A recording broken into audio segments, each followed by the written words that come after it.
Yeah. Oh, yeah. Now it is. Okay. No. Well, yeah, now we're live. Okay. Calling Chris Anderson. In Where are you? Where? Donington Valley and calling Rick Beyer in The Donington Valley Spa and Resort in beautiful downtown Newbury. Yeah, we want to thank them for making possible this room where we have a studio audience. We should clap or make a sound. Yeah, all right, fantastic. So welcome everybody to History Happy Hour. Thank you to Stephen Ambrose Historical Tours for their assistance in bringing you this program. Check out their rich offering of military history tours at historyhappyhour.com.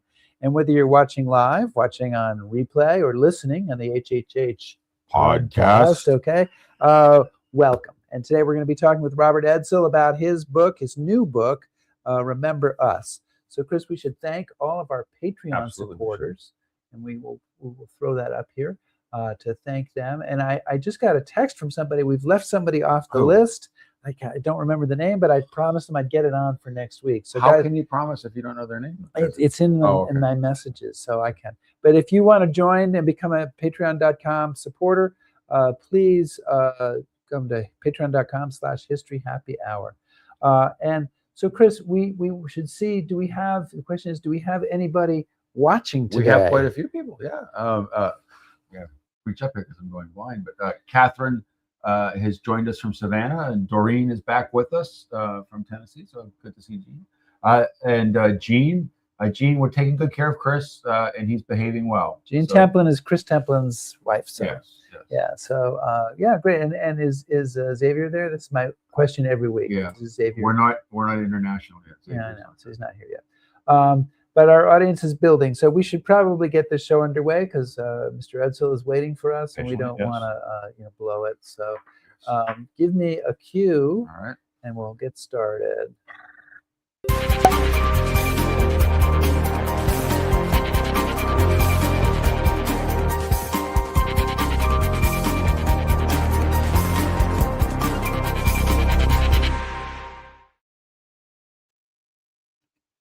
The bar is open. No bell, huh? No, the bell. I forgot the bell, and then Chris was going to play the bell from his phone, and it just didn't happen. There was a failure. Apologies. So yeah, okay. Robert Edsel is probably best known as the author of the book Monuments Men, New York Times bestseller, which became George Clooney's 2014 film of the same title. Edsel has also written Rescuing Da Vinci and Saving Italy. He is the author of a new book called Remember Us: American Sacrifice, Dutch Freedom, and a Forever Promise Forged in World War II. So, Robert Edsel, welcome to History Happy Hour. Thank you. You all don't card anybody on this show? No, when you look like us, no, we let anybody in. We're not selling the booze. We're just drinking the booze, okay?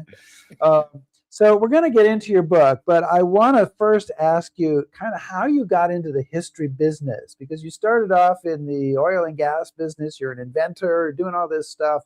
And it seems like that would be where the money was as opposed to what you're doing now. But how did you make the transition from that to being a historian, an author, and a person so involved in telling World War II history? Well, you are right. That's where the money was. And I walked away from a lot of it. I, at 39 years old, finally had a successful business after 17 years of dancing around the fire of running an oil exploration business that was pioneering new technologies. And I was finally a little bit ahead, and I just couldn't make sense of I understood how quickly time passes, and I didn't want to be 59 years old and think about all the things that I'd always thought about wanting to do and never done. And the next thing for me to do was have a public company, and I could see that was going to be worse in the sense of I would have even less time. And time to me is the most precious commodity that we all have. It's not money. It's time, it's health, it's the things that are priceless. And I sold the business. It took about a year to find jobs for all my employees, but every one of them had a job by the time I closed the company. And I started studying art and architecture in Florence, Italy, because I'd always been interested in it, but I'd never had time to take courses. And that led me one day, merely out of curiosity, that was the sole inspiration, to ask this question. if Europe was so beat up by the war, how did so many of the works of art survive, and who are the people that saved it? And it was the absence of anyone knowing the answer to that question that eventually motivated me to write the first book, Rescuing Da Vinci, and then Monuments of Men after that, because I knew this was not some minor incident of the war. The very first aspiration Adolf Hitler had when he was 16 was to be recognized as a notable artist and architect. And the last thing he did before he bit that cyanide capsule and pulled the trigger was dictate his last will and testament in the bunker. And the first sentences, he says, I want the art collection that I gathered together in my lifetime to go to this museum. So this is a constant through line of World War II with Hitler. And if you look at the war with that as context, it provides a lot of interesting insights. That project took the better part of 20 years, and the Monuments Men and Women Foundation continues the mission of the Monuments Men. We locate and return missing works of art to the rightful owners. We, as you know, have succeeded in passage of a bill in Congress to award the Monuments Men and Women the Congressional Gold Medal. The National World War II Museum in New Orleans now has a permanent exhibition of the Monuments Men and Women, which we wrote and helped develop the storyboards and donated the artifacts that are there, a lot of the oral histories. We spent 20 years getting the Army to reconstitute monuments officers. Today, now, the United States has an Army Monuments Officer training program after almost 80 years of not having one. Really madness, but they do now, and they're doing a great job. And then 9 years ago, by coincidence again, fate tapping me on the shoulder, I met this lady who was a teenager during World War II. She was Dutch, and she was there when the Dutch tanks rolled across the border in May 1940, and they lost their freedom. And she was there when the first American tanks passed right in front of her house in September 13th, 1944, to liberate them. And I had made contact with her, and I went to London. She'd married a British soldier after the war to meet her and look at her photo albums. And she said to me offhandedly, have you been to the American Military Cemetery in Margraten? And I said, you mean the Netherlands American Cemetery? And she said, well, that's what you call it now, but we always knew it as American Military Cemetery. And I said, yes. And she said, are you sure? And I said, yes, I'm very sure. I've been there several times. And she said, so you know about the grave adoption program? And I said, what? And she said, the grave adoption program. And she started explaining this to me, and I was stunned. I was embarrassed. I'd not heard about it. I couldn't really believe what she was telling me. The idea that at the end of the war, there were 17,800 American boys and a few women buried in Margraten. It was our largest World War II cemetery at the end of the war. And the idea that the Dutch, these little local communities of 500, 600 people in towns, Margraten, 9/10 of a mile from where the cemetery is, only has about 1,200 people then and today, that they gathered together, and 17,800 Dutch people individually volunteered to watch over a grave of an American soldier as if it was their own forever. And for 81 years, they have continued to honor that promise. All 10,000 graves, 10,000 men and 4 women, the graves and the 1,700 names on the walls of the missing, every one of them has a Dutch adopter. They've all had an adopter for 81 years. And that's been part of the purpose of the book, is to finish what they started through our Forever Promise project, something I'm sure we'll talk about later. But the short answer to your question is curiosity. That's it, curiosity. So Robert, we're going to get into, particularly, Rick and I were talking, we'd like to emphasize talking about the Dutch and what they're doing here. But your book consists of a lot of kind of people's lives coming together, these stories coming together. So kind of as a precursor to getting into the Dutch aspect of it, maybe you could tell us a little bit about some of the men whose stories you tell that eventually wind up at Margraten. And you don't have to tell them all, but maybe a couple that you think are standing out, or maybe why you selected these people. It's a considerable task when you're trying to find a narrative arc to a story. And we know that Hollywood always loves to have you know, the everyone's always looking for heroes. Well, that cemetery's got literally, you know, more than 10,000 of them.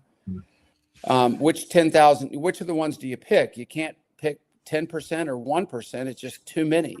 So I identified, after looking through a lot of files thousands of files of the men that are buried there, which include, by the way, 6 Medal of Honor recipients, 6 members of the Band of Brothers, 4 women, 172 Black Americans, about 176 Jewish Americans, and there's someone there from all 50 states. So who do you pick? So I included Robert Cole, Lieutenant Robert Cole, who is a character straight out of Hollywood casting. This guy was born on Fort Sam Houston. His father was in the Army.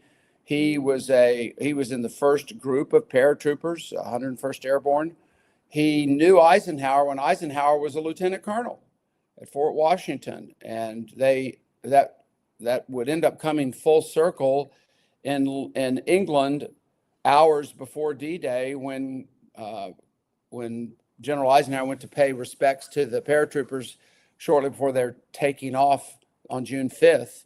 And he happened to see Cole, and Cole certainly saw him and beeline straight over to him because, of course, all the commanders there, everybody wanted the Supreme Allied Commander to come say hi to their troops. But Cole knew him, and they had a nice visit there on the tarmac. And there's lots of archival footage of that. There's photographs. We include one in the book. So Robert Cole's a fascinating character because their drop was disastrous, like most of the drops were. They were way off target. The unit was, his stick was all separated, and he just gathered guys. He landed in a rose bush it took him 20 minutes to cut himself out of. But they were in charge of blocking the exits off the beach, and it was that effort of his, which we describe in great detail, that resulted in him being nominated for the Congressional Medal of Honor, which he was awarded. Months later, he would find himself in the drop as part of Market Garden. And there's some magnificent letters that he wrote his wife shortly before that operation, where he said, you know, he was actually scared of this one. And the response from his family was, well, you know, it can't be worse than D-Day. And of course, this was a massively larger, more than twice as large airdrop. And he realized this is really, really dangerous. And in fact, he'd lose his life there 2 days later. I included 2 twins who were 21 years old. The Army Air Force somehow did not see anything wrong about the idea of 2 twins who both were pilots flying as pilot and co-pilot in the same airplane. But in fact, that's what they did. They were flying Marauders in 1943 and on a mission to knock out German submarine pins in Imoyden. And it was a disastrous raid. It was a foolish raid that changed the air war and the planes that they were flying at that point in time. It followed a mission that had failed, and they went back to go do it again and had no element of surprise. The commander of the air wing that was charged with this the second time, who could have skirted it, but he didn't, Stillwell, said, you know, this isn't good luck, this is goodbye. And it proved pretty accurate. Most of the guys were killed. So, you know, not everybody I have about 12 characters. Not everybody dies. Some make it, some don't. But as you point out, their lives converge around the cemetery. I included a quartermaster troop, a Black American who was a gravedigger, because there aren't really any books in the mainstream, and there are no movies that talk about death of soldiers, what happens when somebody's killed. And we thought it was really important, our team did, that we disabuse people of Hollywood's notion of deaths, you know, the glorification, Marvel movies and so on.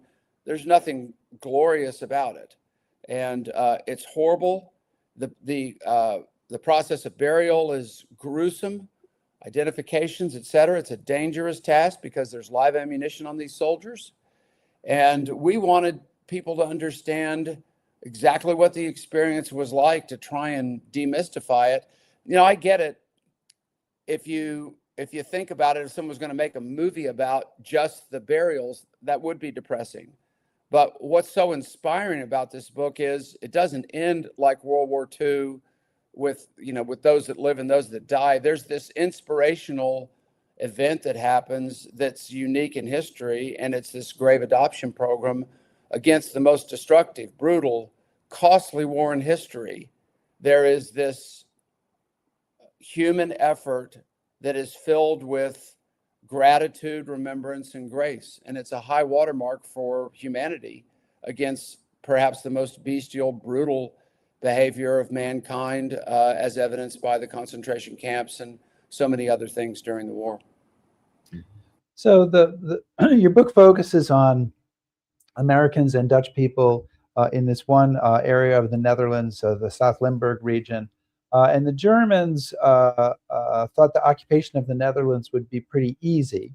But soon you quote Goebbels here as saying that the Dutch are the most insolent and obstreperous people in the entire West. So it doesn't sound that easy.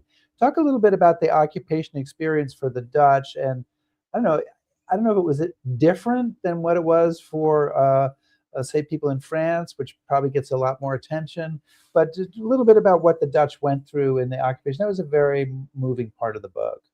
Yeah, I think it's very different. And apropos your comment about people not being aware of this, if I ask the general public about World War II and ask them about Netherlands, I think most people would profess a great deal of ignorance about either where it is or why it's relevant during the war.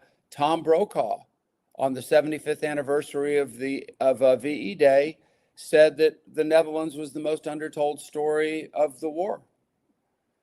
So if I told you, though, that within 50 miles of this area that we're speaking of, this Limburg province in the south, basically the Netherlands is like a square that's tilted, and then there's a dog leg that sticks down that's about 15 miles wide. And on one side is Aachen. You're right on the German border.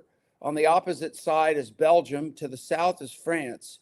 So it's a strange area that really is someone carved it up on a map.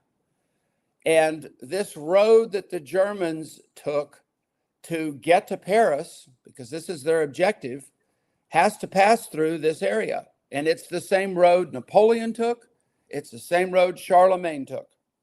So the Dutch, so if I told you that within 50 miles of this area, there was Market Garden, Battle of Aachen, Hurtgen Forest, and Battle of the Bulge, all the people that would say they don't know that much about the Netherlands could all identify, I know a lot about those battles. Well, they're all right around this area. So you may not know Netherlands by name, but you know the area extremely well because it's the subject of where these battles take place. The Dutch had been neutral for 100 years going into World War II. Unlike the French, unlike the Belgians and the British, they did not fight in World War I. They were neutral. They had not lost their freedom for 100 years. They declared neutrality in World War II, and Hitler promised he would observe it, and he did until he didn't. And on May 5th, May 10th or so, the German troops passed through there, and they are stunned. The two people that helped me the most understand this story were both women, both Dutch. One was living, this lady, Frida, who I met, who'd asked me, did I know about the grave adoption program? That was in 2016. She was 88. I knew her the last 8 years of her life and delivered her eulogy several summers ago. And the other was the mother of 12 children, a lady named Emily Mikkels van Kestnik, who died in 1970, but her oldest daughter is 94 and she's still alive. Mm-hmm. And Emily kept these diaries day by day by day of what was going on in their life. And they were really important because they showed us what was happening the day before and 2 days before. They'd been to a wedding party. Everybody was talking about how optimistic and beautiful the future of this couple was going to be. They were outdoors. It was early May. The weather was great. No expectation whatsoever about bombs dropping and paratroopers landing on Fort Abenebel, tanks rolling through the streets within 48 hours. It wasn't even on their radar screen, but it happened. And they were stunned. They had no black market. They never needed one. They had no resistance force. They hadn't needed one. So they were disoriented for about 3 years before they were able to turn this around. And I should add one other thing about the Netherlands. There were more Jews killed pro rata to the population there than any other particular place. It was a horrible loss of life for Jews. Many of them were identified by other Dutch. It's a difficult period of their history that they're working through and reconciling now. So it's a really, really critical part. And General Simpson, who's the senior leader of Ninth Army, it's his army that's the largest army at the end of the war. So it seems like this is another major story about the war that's been buried in individual battles. But if you look at it from the standpoint of General Simpson, Ninth Army, and what the focus was, Market Garden making a pincer move to connect with Aachen, which both failed. I mean, Aachen was a house-to-house fight. It was far more difficult than they expected to try and end the war at the end of 1994, which failed. General Eisenhower pulled back, and they realized winter's coming. We need to get better prepared, fresh troops, fresh ammunition, and so on. But it's a really pivotal moment in the war where many lives could have been saved, and the war might have had a chance to end sooner than it did. So, Robert, I want to keep kind of focused on the Dutch, and I know we're going to be jumping ahead a little bit, but obviously the tide turns. The Allied armies come back. So in 1944, what does liberation look like for the people around Margaret? And of course, they've had a horrendous occupation, but what does that moment look like, and how do things start to change for the people, the Dutch people that you talk about in the book? They're in disbelief when the Americans show up. They, of course, know that they've not been thrown back into the beach on June 6th, but the speed of the advance up north was stunning. The fact that they weren't thrown back in the water June 6th, that was stunning. There was a guy I interviewed who has since passed, who I think said it best, and there's no point to try and reinvent his description. He says, today we know all these nice, neat facts about World War II. It starts in 1939, it ends in 1945. We know the battles, we know the casualties, and so on. We didn't know those things back then. All we knew was America did not want to get involved in this war. They were going out of their way to not get into this war until Pearl Harbor, which thrust them into the war. And by the time they did get involved in the war, they were so far behind and so out of it, many of us believed they won't be able to be a major factor. In other words, what they're saying is when the Germans invaded, this wasn't looked at as a temporary event. It was looked at as the new normal. Oh, yeah. And there wasn't any reason to think otherwise. And slowly, gradually, as General Marshall and, as MacArthur tries to slow the tide in the Pacific, and General Marshall, General Eisenhower managed to turn the tide in North Africa, take Sicily, start pushing the Germans up the Italian peninsula, and then land in Normandy. They're more optimistic and hopeful, but 4 years and 4 months and 4 days of occupation. Robert, if you can hear us, we're just having a little bit of technical difficulty. You might want to back. Yep.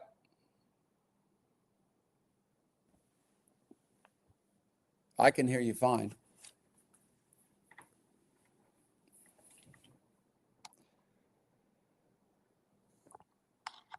Okay, we have a little technical problem, so you back up for 30 seconds.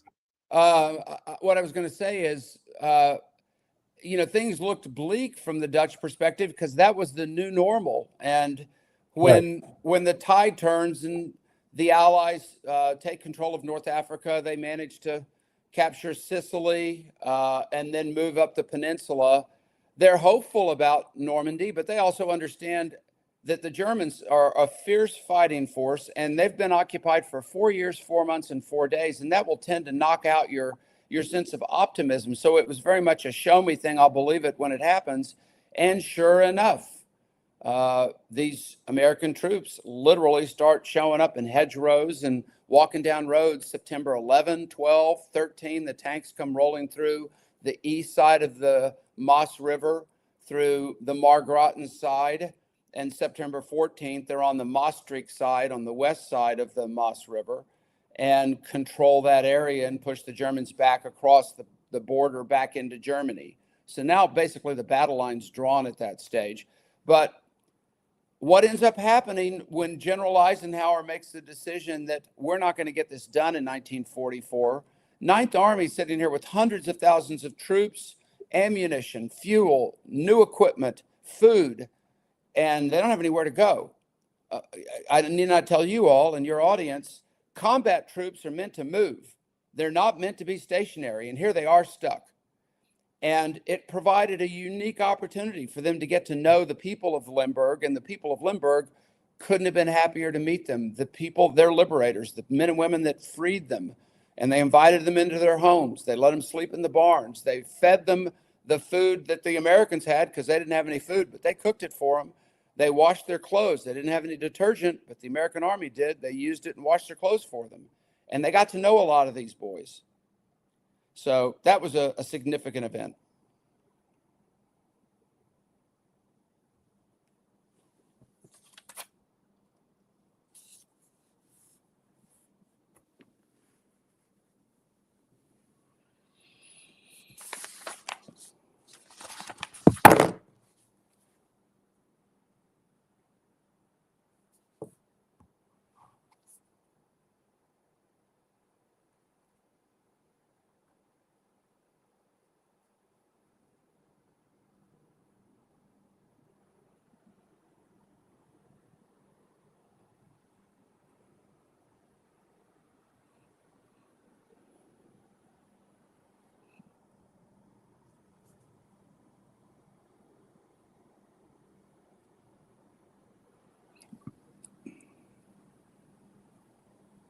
Back.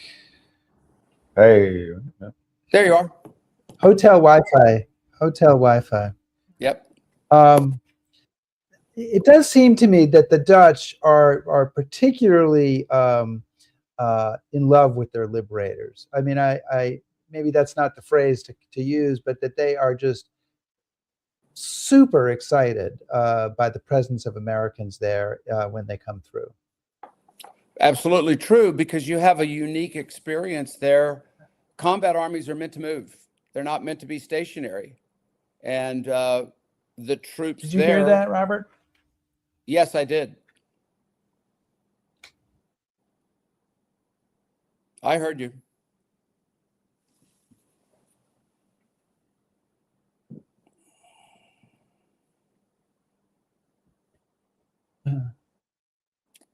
I can hear you, but your video's frozen. Yeah, we're here. Well, Robert, if it's any consolation, apparently all of our viewers, and we have a good many of them, can hear you just fine. So okay. Well, let me so press if we on. disappear, just keep talking. So I was just saying, it seems like the Dutch have this incredible bond with their liberators that seems really very, very powerful.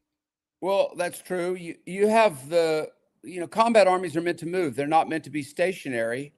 And this Ninth Army ended up being stuck there as a consequence of the decision to wait till weather passed and start a spring offensive. So as a consequence, the American troops that were in Normandy weren't hanging out there. They were trying to get out of Normandy and swing down south and then head north towards Paris and Belgium. And they were on the move all the time. But, we can theorize maybe they would have connected with the French people. I don't know. But you have a higher degree of literacy of Dutch in English.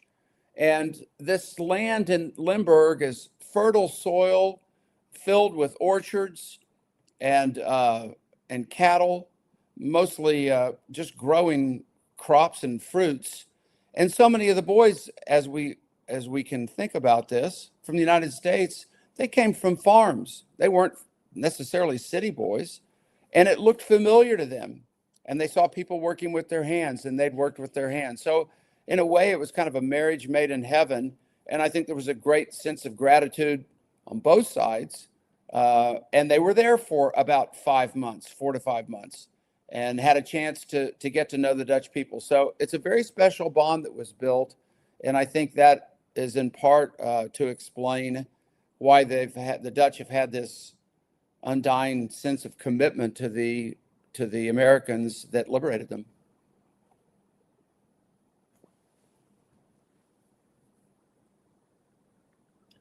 Okay, can you hear me? I can. Okay. Again, our deepest apologies to you and to the audience. And I cannot do anything to control this. But you were talking about the bond that the Dutch have with the American liberators. Well, very, very significant. That's right, because they were there, stuck in this area for months, and combat armies they're not stationary, and so there's no other area of the war where you had where, in France they're landing and trying to get out of Normandy to move south and then swing around north up to Paris and liberate Paris and get to Germany. And so when Eisenhower makes a decision to wait for a spring offensive, they have all these troops, Ninth Army, the largest army that we had at the time, stuck in this area, and it provides a unique chance for everyone to get to know each other and understand more about their communities. And of course, Ninth Army does what each army does, which is they need troops, they need ammunition, they need fuel, and they need a place to bury their dead. And they choose this small farming area right outside the town of Margraten, less than a mile away, which is only about 15 miles away from the town of Aachen, where we are engaged in hand-to-hand combat there in the town, trying to liberate it, trying to conquer it in October, November 1944. Very brutal fighting. And General Simpson promised his troops no American boy will be buried on enemy soil. So the hope was that by putting it and tucking it over there in the corner next to Germany, the boys that are killed can be put on trucks and round-tripped back to Margraten to be buried there. And that worked for a while until the spring offensive, when the casualties just got ahead of their ability to transport them. So Robert, talk about then how the Dutch get involved in this. You talk about the civilian committee of Margraten, and as obviously you go into in great depth in the book, very eloquently, it's unique compared to all the other cemeteries. So how do these people at Margraten, who have suffered so much, they've endured so much, become so involved in this cemetery and what happens there? The Dutch knew some of these boys that had been killed in liberating them, and they would know many, many more of them once the spring offensive starts, because they would have to come back through that area, and a lot of them didn't come back. But in December 1944, while Battle of the Bulge is raging, and of course the outcome of the war is not known at this stage, no one knows it's going to end, how it's going to end, or that it's going to end 5 months later. The Margraten town council, 5 or 6 people, again, the town only has 1,200 people, gets together, and they're trying to find an answer to the question, how do you thank your liberator when they're no longer alive to thank? And they have various ideas, special masses, parades, and so on. Again, all to be implemented once the war's over. And one of the fellows that's at this meeting, a guy named Joseph Van Lars, who was the only non-American allowed out at the cemetery. He was wearing a civilian suit. And he spoke up and he said, I have an idea. While I'm out there at the cemetery, I have these American soldiers and officers come over and ask me what I'm doing here. And I explained to them, I'm fluent in English. I'm here to help them if they have any questions. And over again, they asked me, well, I'm getting ready to go on deployment. I've got new orders. My cousin's buried here. My buddy's buried here. And I can't watch over them. Will you watch over their grave? And I tell them all, yes, of course, it would be a privilege to do so. But I've now told that to so many people, I can't possibly do it myself. Maybe we could start some sort of program, some sort of adoption program. And that was the idea that stuck. So in the spring and March and April 45, still a month or two before the war's over, the town council assigned the responsibility to a parish priest, and he started just hand to mouth, mentioned a couple people, do you want to adopt? Do you want to volunteer to adopt? And they, by the time of the first Memorial Day, May 45, they had a couple hundred of the graves adopted. And the number was increasing at the cemetery because the two cemeteries that were temporary for Market Garden, Son and Mullenhook, were predominantly 82nd and 101st Airborne guys. Those were closed and those bodies were reinterred to Margroton. Everyone that's buried out there has been buried and reburied at least 3 or 4 times. And so the numbers were swelling because they had space there. Henri Chapelle was full. And ultimately would get up to 18,000 Americans. There were about 22,000 people there buried there. There were 3,000 Germans and 1,000 American allied countries ultimately that would be removed. And the big change happens during the summer of 45 when mail service resumes. And American families are pretty resourceful. They get these horrible notices from the War Department. Regret to inform you, buried at Margroton, and they go to public libraries and they get out maps and they try and find where is Margroton. What towns are around Margroton? Well, here's the town of Margroton, here's the town of Maastricht, here's Heerlen. And they start sending letters to the mayors of these towns. And one letter from a lady in Demopolis, Alabama, to the mayor of Maastricht came in, and it said something like this: I'm 25 years old. My husband was killed on his 20th birthday. He was my everything. I would be beholden to you all the days of my life. If you could go out to the cemetery and take a photograph of his grave and send it to me. Because they knew it was going to be years before they'd have a chance to make any election. And that photograph was as close as anybody was going to get to having some personal item related to their loved one. So the mayor handed it to his wife, this lady I mentioned earlier, Emily, who was the mom of 12 children, 11 at the time. And she went out there and took 2 of her little girls and took the photograph and sent it to this lady in Demopolis. And this lady, presence of mind at 25 years old, mailed the photograph and a letter to Life magazine, the Google of its day, and said, I know there's a lot of other women, moms, wives, etc., that are grieving. And there's this really nice lady in Maastricht. And I just know she'd want to help other people like she helped me. And it'd be a great service if you'd publish the letter and the photograph. Well, Life magazine did. And within a few weeks, 3,000 letters arrived from the United States to just Margroton. But this was happening to other towns. To Maastricht. But it was happening in other towns around there. And that's when the organizers of the adoption program realized it's all well and good that we've promised to watch over the graves of dead Americans. A noble undertaking. But where the real need is for us to reach across the ocean and go inside the homes and try and assuage the grief of the American families. And to do that, they had to have the names and addresses of the American next of kin. The Grave Registration Unit and then ultimately the Army and the government refused to provide that information. Emily Michels van Kestnik, being a force of nature, decided that's no problem. I'll write a letter to the Chief Executive Officer of the United States of America, President Truman. So she pens a letter to President Truman in August 45 and says, now that your boys are going home and only the boys that are buried in our soil remain here, we want to find some way to build a lasting relationship between our people and the people of the United States. And could you please help basically clear the red tape and allow us to get this information? Well, Truman sent it over to General Larkin, the Quartermaster General, and it died a death there. He wrote and said, sorry, can't help you. So she finally decided she was going to come to the United States and hand gather information. And she flew to the United States in June 46, first time she'd ever been on an airplane, landed in New York, spent a few days there, went to Washington and met some members of Congress, including a young guy from the great state of Texas named Lyndon Johnson. And when he understood what she was trying to do, he said to her, you should go to Texas. There are a lot of military bases there. You'll find a lot of military families.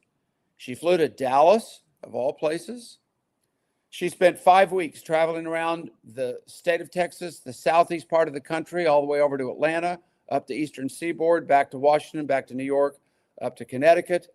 Every night lived in a different home. The trip was made up as she went.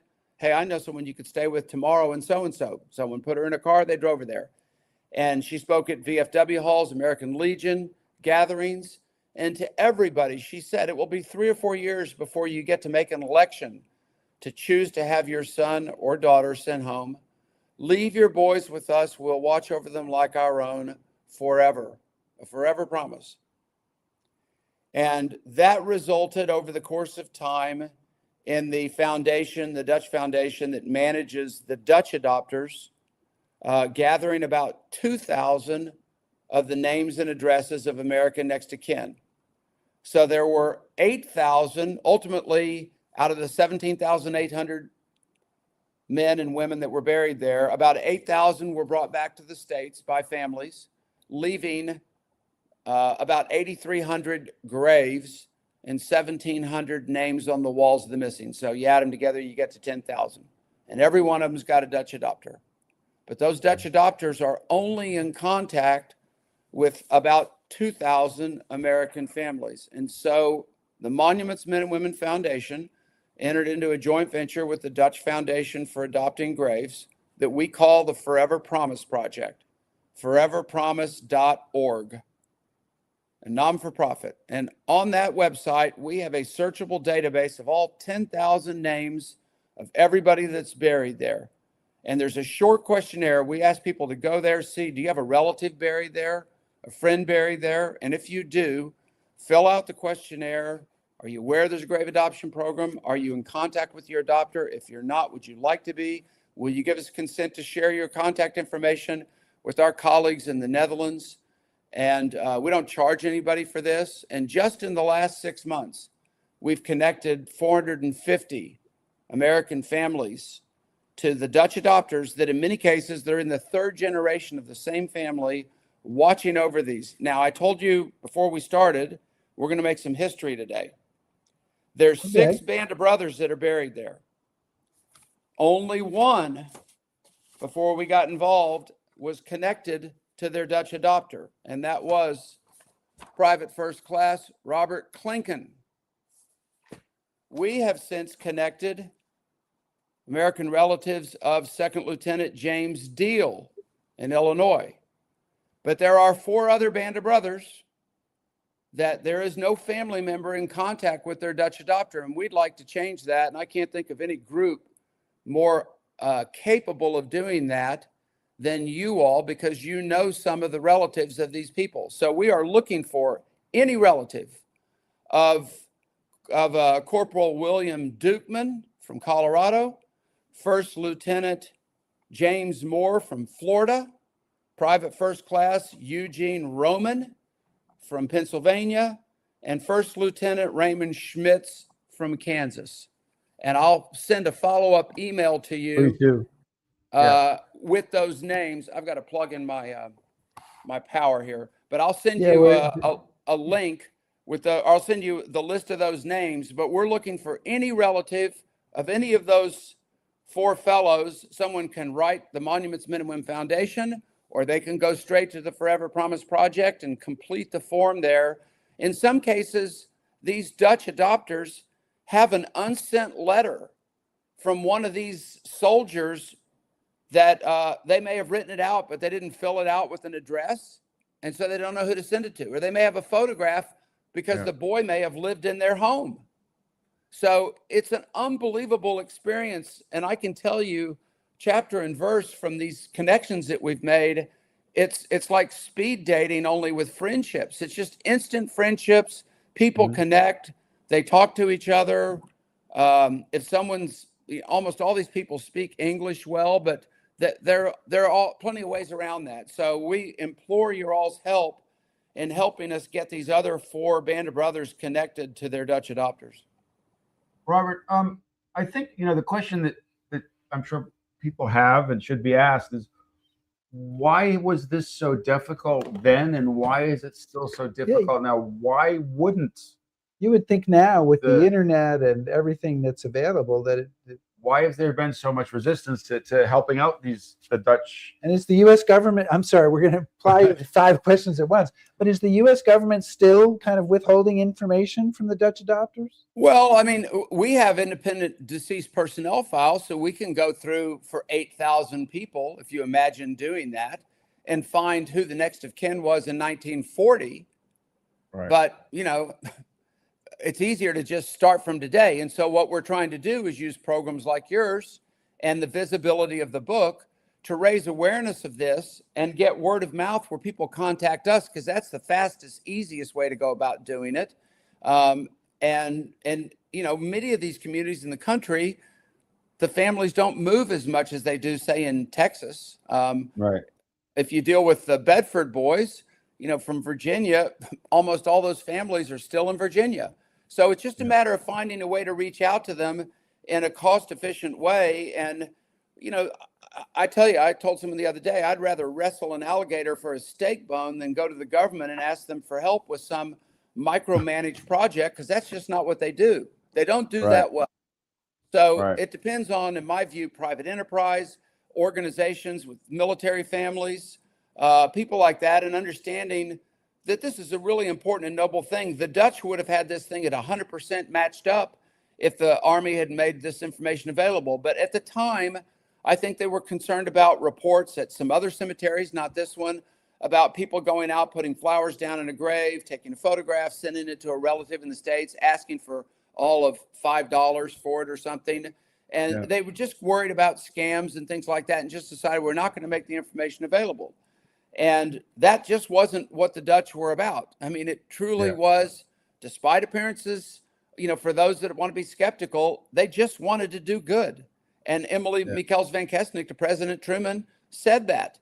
So, and here's the proof of the pudding. 81 years later, they're still doing it. So we've increased the connections almost 25% in 6 months, and we're just now getting started. There'll be a lot of articles written about this, and during the Memorial Day period, I think national visibility. I believe there'll be a film of this story at some point in time, much as Monuments Men. And you know that those things are game changers, and I've seen it happen from Monuments Men.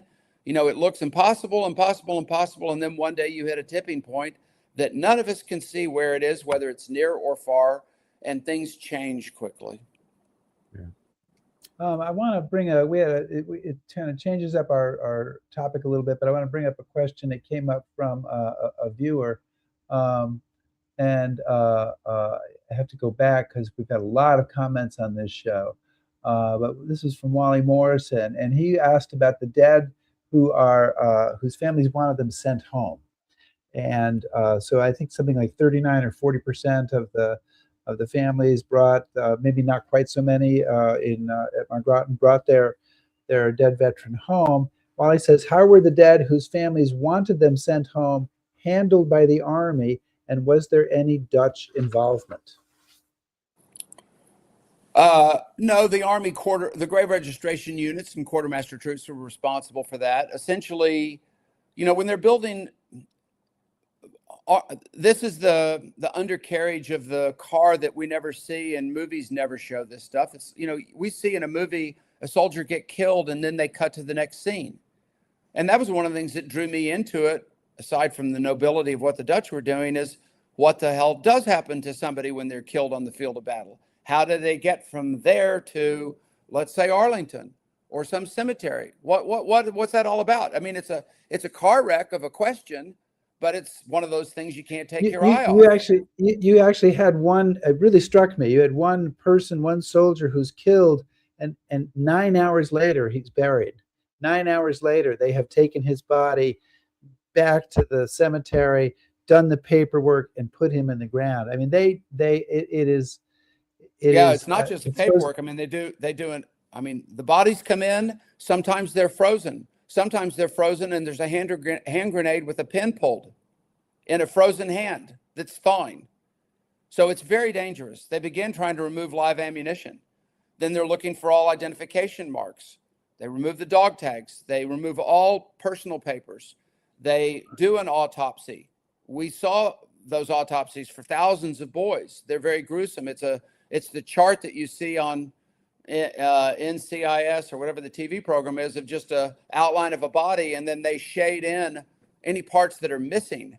Sometimes we would just see like the swim trunks. That would be all they had to work with. If they had dog tags, one tag was put in the mouth if there was a head. The other tag was nailed to the wooden cross because they didn't have time to stencil names on. And they were most concerned with making sure any identification that they had, they didn't mess it up and get the wrong person with the wrong. Then they take them out. They're still in their uniforms. There's no wood out there. They were all buried in bed sacks. They didn't have time to go get coffins. So the black quartermaster troops carry them to the grave. They dig the graves. They're very close together. This is all a function of an army. It's a necessity, just like ammunition, fuel, food, etc. They got to have a place to bury the dead. There's nothing glorious or glamorous about it. When the war's over, the Army's got to go build permanent cemeteries. General Eisenhower was convinced that unlike World War I, the vast majority of Americans would want their boys sent home. In World War I, about 61% were sent back, 39% stayed in Europe. Much to everyone's surprise, the requests were about the same numbers for World War II, 61 and 39. Margraten turned out to be 46% stayed there, I think largely due to the efforts of the Dutch to persuade Americans to leave their boys there. But they can't design the cemetery until they know how many bodies they're going to have to bury. So everybody's removed, and all the remains are removed, and they're placed in real coffins and then inside steel cases. And as the elections are made, they're placed in one stack or another inside a large shed, waiting for all the elections to come. They were then in the Netherlands placed on barges, sent up the river in Belgium to Liberty ships, and then sent back to the United States. So that's the process by which they got here. The personal belongings went to Kansas City, where local business leaders there and what a great thing of the Kansas Cityans did, going through, if there was blood on anything, removing it. If there were nudie photos, throwing them in the trash. Anything that was going to cause further grief for the family, they sanitized, not erasing history, but just tried to soften the blow of what was going to happen when those personal belongings would show up for delivery at a home. So that's what happened on the side. And for those that elected to have their loved one remain overseas, what they received was a box that was about half the size of a shoebox, and folded up inside was an American flag that had draped the coffin during the period of time once it was removed from the ground and until it was interred or reinterred in most cases, and then folded with a small receipt that was a standard form printed about what the burial flag meant. And so that's what a family would get. That would be all that they would have. So Robert, this will kind of be the wrap-up question. I just want to say again, we have mentioned the foundation on our question list here. We'll put something out in the newsletter, and obviously do whatever we can to get the word out. And I know several of the family members from Easy Company. We'll kind of get that word out. And I've been going to Margraten for 40 years with many of the guys when they were still alive, and with some of their families.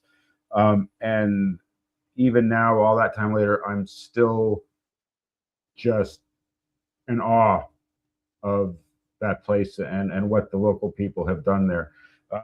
And you having spent so much time with them there and telling this story so well, what is it that's different about Margraten? I mean, there are lots of American cemeteries. I know they've tried to start something similar at different places, but there's something about those people in that place that have sustained this story.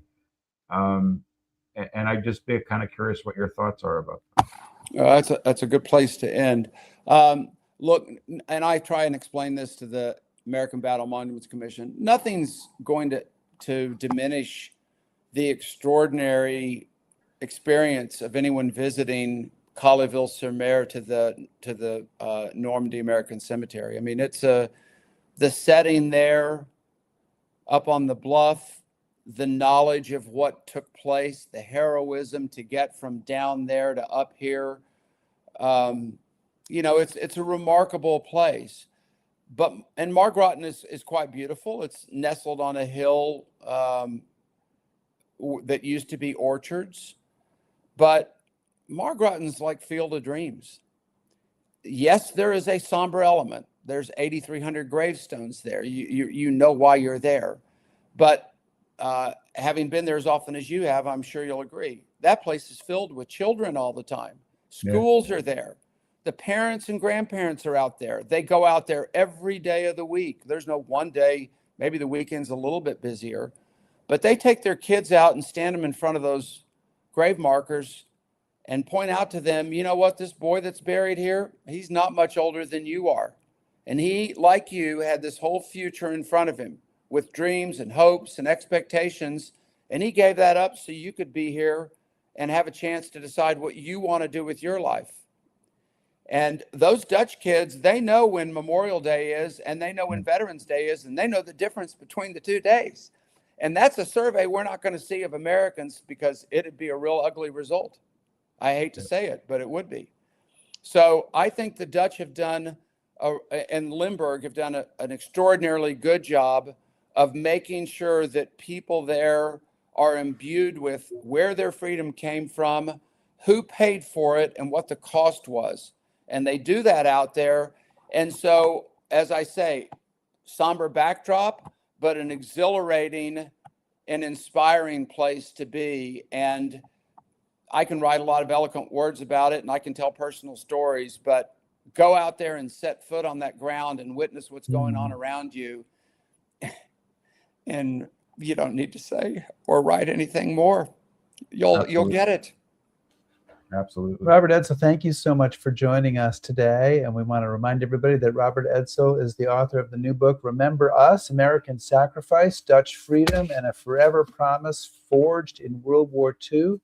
Foreverpromise.org, right, is your Foreverpromise.org.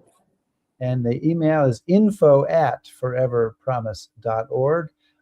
And we, as Chris said, we will promote this and put it out there and see if we can't add to your totals. And we so appreciate you taking the time to come and join us today.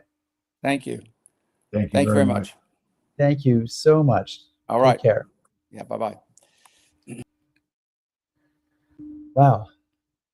So we had a lot of comments on that show. We had a lot of comments. It was one of our most widely viewed shows. So people said they weren't going to forget, and they said, thank you, Mr. Edsel, you're doing, essentially you're doing God's work. And they didn't say that exact phrase, but a lot of great comments there. So next week on History Happy Hour, we are going to have The Navigator's Letter by Jan Cross Dondi, and that's a book about her father. Her father and her I guess uncle. Yeah, so Chris has actually read the book. I'm behind. Because Chris is leading the tour, so he's really working every day, and I'm observing the tour. So You should be. I'm kind of working every day, but I can take some time to read. When you're playing Band of Brothers on the TV set, I can put my headphones on and I can read the book. So that's no problem. Well, we'll be asking you questions in a week, so I have to know if you. What are you asking me questions about? Well, whether you read the book. I might. It depends on how interesting you are. So if you're really interesting and compelling, it really might be hard for me to save. Well done. Do that. Okay. Guys, thank you so much for joining us today. Check out our webpage, shout at us on Twitter, follow us on Facebook, and we so appreciate your being there. Thanks, everybody. Stay safe.